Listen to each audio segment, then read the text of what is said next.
Hello friends, welcome back to another video. So ഇന്ന് നമ്മൾ വന്നിട്ടുള്ളത് the all new FCS version 4ൻ്റെ deluxe മോഡലിൻ്റെ ഒരു ലോഞ്ച് കാര്യങ്ങളായിരുന്നു. സോ ആ ഒരു മോഡലിൻ്റെ ഡീറ്റെയിൽഡ് ആയിട്ടുള്ള റിവ്യൂ കാര്യങ്ങൾ നോക്കി ഒരു വാക്കർ റിവ്യൂ കാര്യങ്ങളായിരുന്നു നമ്മൾ വന്നിട്ടുള്ളത്. അപ്പോൾ നമുക്ക് ഡയറക്റ്റ് വീഡിയോയിലോട്ട് പോയാലോ. ഓക്കെ, അപ്പോൾ ഫസ്റ്റ് നമുക്ക് ഡിസൈൻ വൈസ് തന്നെ സ്റ്റാർട്ട് ചെയ്യാം. ഡിസൈൻ വൈസ് നോക്കുവാണെങ്കിൽ നമ്മൾ പ്രീവിയസ്ലി കണ്ട ഒരു സെയിം ഡിസൈനാണ്, ലൈറ്റ് ആയിട്ടുള്ള ചേഞ്ചുകളേ ഉള്ളൂ.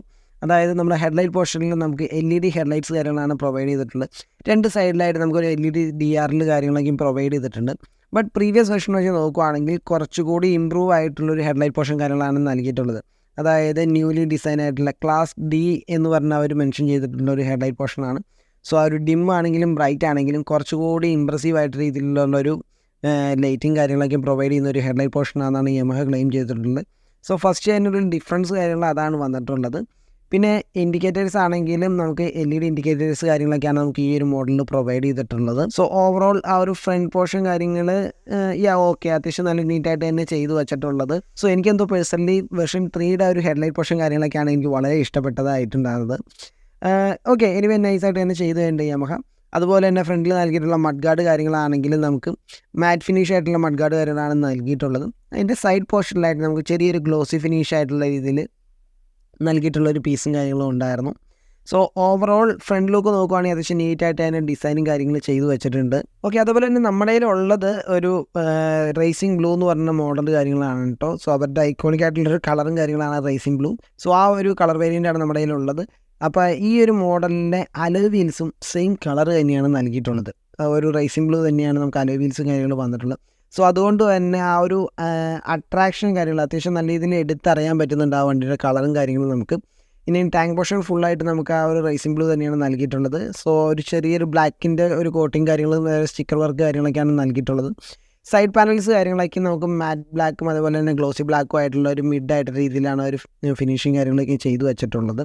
ഈവൻ നമുക്ക് എൻജിൻ ഭാഗത്താണെങ്കിലും അതുപോലെ തന്നെ സൈലൻസർ ആ ഒരു പോർഷനെല്ലാം നമുക്ക് മാറ്റ് ബ്ലാക്ക് രീതിയിലുള്ള പൗഡർ കോട്ടിങ് കാര്യങ്ങളൊക്കെയാണ് നൽകിയിട്ടുള്ളത്. ഓക്കെ, ഇനി റയർ പോർഷനിലോട്ട് വരികയാണെങ്കിൽ LED ടൈലൈറ്റും അതുപോലെ തന്നെ ഇൻഡിക്കേറ്റേഴ്സ് കാര്യങ്ങളൊക്കെയാണ് ഈ ഒരു മോഡൽ പ്രൊവൈഡ് ചെയ്തിട്ടുള്ളത്. നമ്മൾ പ്രീവിയസ്ലി കണ്ട സെയിം രീതിയിലുള്ള ഒരു ബ്രേക്ക് ലൈറ്റ് കാര്യങ്ങളൊക്കെയാണ് നൽകിയിട്ടുള്ളത്.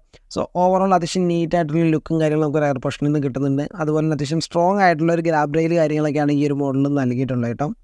ഇനി സീറ്റിൻ്റെ ഭാഗത്തോട്ട് നോക്കുകയാണെങ്കിൽ സിംഗിൾ സീറ്റാണ് നൽകിയിട്ടുള്ളത്. ബട്ട് സ്പ്ലിറ്റഡ് രീതിയിലുള്ള ഡിസൈനിങ് കാര്യങ്ങളൊക്കെയാണ് നൽകിയിട്ടുള്ളത്.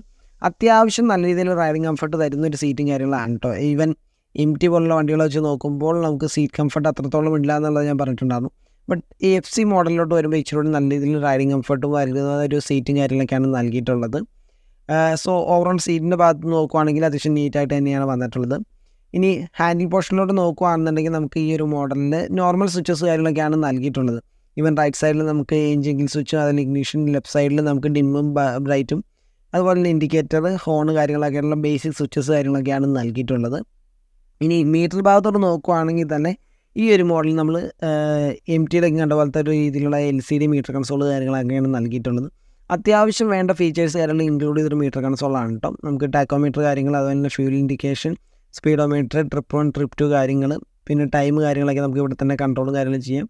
സോ ഈ ഒരു മോഡലിൽ ആഡ് ഓൺ ആയിട്ടൊരു ഫീച്ചർ നൽകിയിട്ടുണ്ട്. അത് ഞാൻ പറയാൻ വിട്ടുപോയത്, നമുക്ക് ട്രാക്ഷൻ കൺട്രോൾ ഈ ഒരു മോഡലിൽ പ്രൊവൈഡ് ചെയ്തിട്ടുണ്ട്.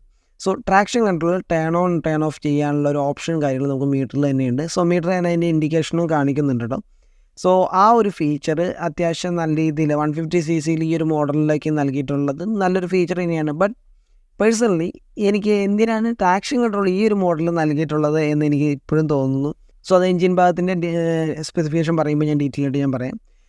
ഓക്കെ, അപ്പോൾ അത്രയും ഫീച്ചേഴ്സ് കാര്യങ്ങളാണ് നൽകിയിട്ടുള്ളത്. അതുപോലെ തന്നെ ഈ ഒരു മീറ്റർ കൺസോളിൽ നമുക്ക് ബ്ലൂടൂത്ത് കണക്ടിവിറ്റി കാര്യങ്ങളെല്ലാം പ്രൊവൈഡ് ചെയ്തിട്ടുണ്ട് കേട്ടോ.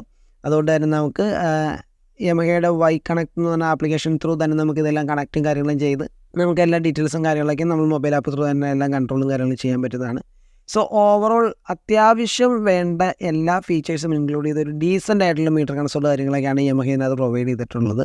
ഈ എഞ്ചിൻ ഭാഗത്തോട് നോക്കുവാണെങ്കിൽ ഈ ഒരു മോഡലിൽ 149cc single cylinder air cooled എഞ്ചിനാണ് ഈ ഒരു മോഡലിൽ നൽകിയിട്ടുള്ളത്. ഈ ഒരു വണ്ടിയുടെ മാക്സിമം പവർ ഔട്ട്പുട്ട് വരുന്നത് 12.4 PS അതുപോലെ തന്നെ മാക്സിമം ടോർക്ക് വരുന്നത് 13.3 Nm ടോർക്കുമാണ് ഈ ഒരു വണ്ടി പ്രൊഡ്യൂസ് ചെയ്യുന്നത്. സോ 150cc വെച്ച് നോക്കുമ്പോൾ അത്യാവശ്യം ഓക്കെ നീറ്റായിട്ടുള്ളൊരു പെർഫോമൻസ് കാര്യങ്ങളാണ് ഈ ഒരു വണ്ടി പ്രൊവൈഡ് ചെയ്യുന്നത്. കോമൺലി നമ്മൾ 150cc നോക്കുമ്പോൾ അത്യാവശ്യം പെർഫോമൻസ് ഓറിയൻറ്റഡ് ആയിട്ടുള്ള വണ്ടികളാണ് എല്ലാം വരുന്നത്. അതായത് ഈവൻ RTR 160 ആണെങ്കിലും അതുപോലെ തന്നെ MT ആണെങ്കിലും MT അത്യാവശ്യം കൂടിയ രീതിയിലുള്ള പെർഫോമൻസ് കാര്യങ്ങൾ നൽകുന്ന ഒരു വണ്ടിയാണ്. ബട്ട് RTR പോലുള്ള വണ്ടി NS 160 പോലുള്ള മോഡൽസ് എല്ലാം നമുക്ക് അത്യാവശ്യം പെർഫോമൻസ് ഓറിയൻറ്റഡ് ആയിട്ടുള്ള എഞ്ചിൻ കാര്യങ്ങളാണ് നൽകിയിട്ടുള്ളത്. 16 PS കാര്യങ്ങളൊക്കെയാണ് നമുക്ക് നൽകുന്നത്. ബട്ട് ഈ ഒരു മോഡലിലോട്ട് നോക്കുമ്പോൾ ആ ഒരു 150cc പെർഫോമൻസിനോട് കോമ്പറ്റീറ്റ് ചെയ്യാൻ പറ്റുന്ന ഒരു പെർഫോമൻസ് കാര്യങ്ങളൊന്നും അല്ല ഈ ഒരു മോഡലിന് എഞ്ചിൻ നൽകുന്നത്. സോ അതുകൊണ്ട് തന്നെ പെർഫോമൻസ് ഓറിയൻറ്റഡ് ആയിട്ടൊരു വണ്ടിയാണ് നിങ്ങൾ നോക്കുന്നതെന്നുണ്ടെങ്കിൽ തീർച്ചയായിട്ടും FC ആയിട്ട് നല്ലൊരു ഓപ്ഷനായിട്ട് എനിക്ക് പേഴ്സണലി തോന്നുന്നില്ല. അല്ല അത്യാവശ്യം നല്ല രീതിയിൽ കമ്പ്യൂട്ടറായിട്ട് നല്ല മൈലേജ്, നല്ല റൈഡിങ് കംഫർട്ട് കാര്യങ്ങളും ഒരു റിഫൈൻഡ് ആയിട്ടുള്ള എഞ്ചിനും കാര്യങ്ങളൊക്കെയാണ് നിങ്ങൾ എക്സ്പെക്ട് ചെയ്യുന്നതെങ്കിൽ ഇറ്റ്സ് എ ബെറ്റർ ചോയ്സ് ആണ്. കാരണം അത്യാവശ്യം നല്ല രീതിയിലുള്ള റിഫൈൻമെൻറ്റും നല്ല മൈലേജും തരുന്ന ഒരു ഡെയിലി കമ്പ്യൂട്ടറായിട്ട് യൂസ് ചെയ്യാൻ പറ്റുന്ന ഒരു ഓപ്ഷനാണ് FC എനിക്ക് പേഴ്സണലി തോന്നുന്നത്. സോ അത്രയാണ് എനിക്ക് തോന്നുന്നത്. പിന്നെ ഈ ഒരു മോഡൽ ട്രാക്ഷൻ കൺട്രോൾ നമുക്ക് ഇൻക്ലൂഡ് ചെയ്തിട്ടുണ്ട്.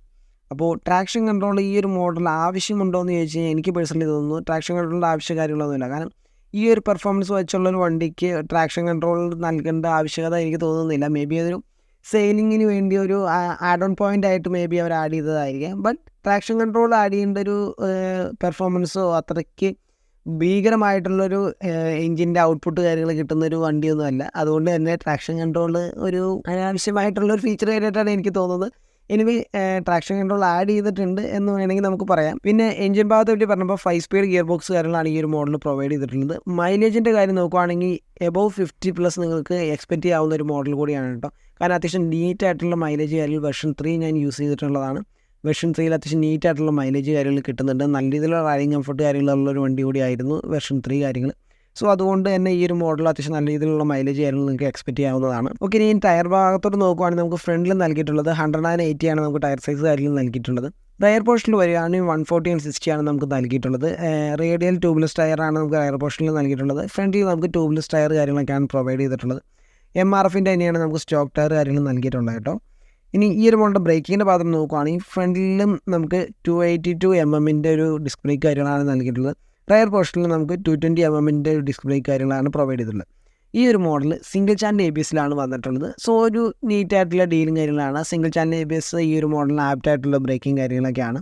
അപ്പോൾ അത്യാവശ്യം നല്ല രീതിയിലുള്ള ബ്രേക്കിംഗ് കാര്യങ്ങൾ നമുക്ക് ഈ ഒരു മോഡലിൽ എക്സ്പെക്റ്റ് ചെയ്യാവുന്നതാണ്. ഇനി ഈ ഒരു മോഡലിൻ്റെ വെയിറ്റും കാര്യങ്ങൾ നോക്കുകയാണെങ്കിൽ 135 കിലോഗ്രാമാണ് ഈ ഒരു വണ്ടിയുടെ വെയിറ്റും കാര്യങ്ങൾ വരുന്നത്. സോ ഒരു 150cc വെച്ച് നോക്കുമ്പോൾ അത്യാവശ്യം നല്ല ലൈറ്റർ ആയിട്ടുള്ള ഒരു വെയിറ്റിംഗ് കാര്യങ്ങളൊക്കെയാണ് ഈ ഒരു മോഡലിൽ വന്നിട്ടുള്ളത്. സോ ഇപ്പോൾ കുറേ പേര് എന്നോട് ചോദിച്ച ചോദ്യമാണ്, ഇപ്പോൾ എനിക്ക് ഇത്ര ഹൈറ്റ് കുറവാണ്, സോ ഈ ഒരു വണ്ടി ഹാൻഡിൽ ചെയ്യാൻ പറ്റുമോ എന്നുള്ളത്. അതുകൊണ്ട് തന്നെ ഈ ഒരു വണ്ടി ഏതൊരാൾക്ക് ഈസി ആയിട്ട് ഹാൻഡിൽ ചെയ്യാൻ പറ്റുന്ന ഒരു വെയിറ്റിംഗ് കാര്യങ്ങളാണ് വന്നിട്ടുള്ളത്. സോ 135 കിലോഗ്രാം ഉള്ളൂ. അതുകൊണ്ട് തന്നെ ഇപ്പോൾ ഹൈറ്റ് കുറഞ്ഞൊരു വ്യക്തിയാണെങ്കിലും നമുക്ക് ഈസി ആയിട്ട് ഈ വണ്ടി ഹാൻഡിലിംഗ് കാര്യങ്ങൾ ചെയ്യാൻ പറ്റുന്നതാണ്. അതുപോലെ തന്നെ ഈ ഒരു വണ്ടിയുടെ സീറ്റ് ഹൈറ്റ് കാര്യങ്ങൾ നോക്കുകയാണെങ്കിൽ 790 mm ആണ് ഇതിൻ്റെ സീറ്റ് ഹൈറ്റ് കാര്യങ്ങൾ വന്നിട്ടുള്ളത്. ഗ്രൗണ്ട് ക്ലിയറൻസ് ഏകദേശം 165 mm ആണ് ഈ ഒരു വണ്ടിക്ക് വന്നിട്ടുള്ളത്. സോ ഓവറോൾ നീറ്റ് ആയിട്ടുള്ള ഡീലിംഗ് കാര്യങ്ങളൊക്കെയാണ് ഈ ഒരു വണ്ടിയുടെ സ്പെസിഫിക്കേഷൻ വൈസോ അല്ലെങ്കിൽ ഡയമെൻഷൻ വൈസോ നമുക്ക് നൽകിയിട്ടുള്ളത്. സോ ഓവറോൾ ഇത്രയൊക്കെയാണ് ഇതിൻ്റെ ഫീച്ചേഴ്സ് കാര്യങ്ങൾ നൽകിയിട്ടുള്ളത്. അതുപോലെ തന്നെ നമുക്ക് ഈ ഒരു മോഡലിൽ അത്യാവശ്യം നീറ്റ് ആയിട്ടുള്ള എല്ലാ ഡീറ്റെയിൽസും കാര്യങ്ങളും ഇൻക്ലൂഡ് ചെയ്യുന്നുണ്ട്. ഈവൻ നമുക്ക് ബ്ലൂടൂത്ത് കണക്ടിവിറ്റി കാര്യങ്ങൾ വരുന്നുണ്ട്. അത്യാവശ്യം നീറ്റ് ആയിട്ടുള്ള മീറ്റർ കൺസോൾ കാര്യങ്ങളൊക്കെയാണ്. പെർഫോമൻസ് വൈസ് ആണെങ്കിൽ നിങ്ങൾക്ക് നീറ്റ് ആയിട്ടുള്ള പെർഫോമൻസ് കാര്യങ്ങൾ ഈ ഒരു മോഡലിൽ നിന്ന് കിട്ടുന്നതായിരിക്കും. അപ്പോൾ ആരൊക്കെ ഈ ഒരു വണ്ടി നോക്കണം എന്ന് വെച്ച് കഴിഞ്ഞാൽ നിങ്ങൾ ഡെയിലി കമ്പ്യൂട്ടറാണ് നോക്കുന്നത്, അതുപോലെ തന്നെ നിങ്ങൾക്ക് ഒത്തിരി പെർഫോമൻസ് കാര്യങ്ങൾ വേണ്ട, അത്യാവശ്യം നല്ല മൈലേജും അതുപോലെ തന്നെ നീറ്റായിട്ടുള്ള ഇനീഷ്യൽ പിക്കപ്പ് കാര്യങ്ങളൊക്കെ ഉള്ളൊരു എൻജിൻ സ്മൂത്ത് ആയിട്ടുള്ള വണ്ടിയാണ് നോക്കുന്നുണ്ടെങ്കിൽ തീർച്ചയായിട്ടും FCS അത്യാവശ്യം നല്ലൊരു ഓപ്ഷൻ തന്നെയാണ്. കാരണം നല്ല രീതിയിലുള്ളൊരു ഇനീഷ്യൽ ടോർക്ക് കാര്യങ്ങൾ ഈ ഒരു വണ്ടിക്ക് കിട്ടുന്നതായിരിക്കും. അതുപോലെ തന്നെ മൈലേജും ഡെയിലി കമ്പ്യൂട്ടറായിട്ട് യൂസ് ചെയ്യാനുള്ള റൈഡിങ് കംഫർട്ട് കാര്യങ്ങൾ ഈ ഒരു വണ്ടിയുടെ ഭാഗത്ത് നമുക്ക് കിട്ടുന്നതാണ്. ഫാമിലി പർപ്പസ് ആണെങ്കിലും ആപ്റ്റായിട്ടുള്ള വണ്ടിയാണ്. കാരണം ഓവർ സീറ്റ് ഹൈറ്റ് കാര്യങ്ങളൊന്നും ഈ ഒരു മോഡലിൽ ഇഷ്യൂ കാര്യങ്ങളായിട്ട് വരില്ല. നിങ്ങൾക്ക് ഈസി ആയിട്ട് നിങ്ങളുടെ വൈഫിനാണെങ്കിലും ഇപ്പോൾ അമ്മയാണെങ്കിലും കയറ്റിയിരുത്താൻ പറ്റിയ ഒരു സീറ്റ് ഹൈറ്റ് കാര്യങ്ങളൊക്കെയാണ് ഈ ഒരു മോഡലിൽ വന്നിട്ടുള്ളത്. സോ ഇത്രയൊക്കെ തന്നെയാണ് ഈ ഒരു മോഡലിൻ്റെ ഡീറ്റെയിൽസ് കാര്യങ്ങൾ. അപ്പോൾ ഈ ഒരു വണ്ടിയുടെ എക്സ്ഷോറൂം പ്രൈസ് വരുന്നത് ഏകദേശം 1,31,000 ആണ് ഈ ഒരു മോഡലിൻ്റെ കേരളയിൽ എക്സ്ഷോറൂം പ്രൈസ് വരുന്നത്. സോ ഓൺ റോഡ് പ്രൈസ് കാര്യങ്ങൾ അവൈലബിൾ ആയിട്ട് എനിക്ക് കിട്ടിയിട്ടുണ്ടായിരുന്നില്ല, അതുകൊണ്ടാണ് എക്സ്ഷോറൂം പ്രൈസ് ഇട്ടാണ്. ഓൺ റോഡ് പ്രൈസ് നമുക്ക് കിട്ടിക്കഴിഞ്ഞ് കഴിഞ്ഞാൽ നമ്മളത് തന്നെ ഡിസ്ക്രിപ്ഷനിൽ മെൻഷൻ ചെയ്തേക്കാം. സോ അപ്പോൾ എല്ലാവർക്കും വീഡിയോ യൂസ്ഫുൾ ആയിരിക്കുന്നു. Thanks for watching. See you then. Bye by.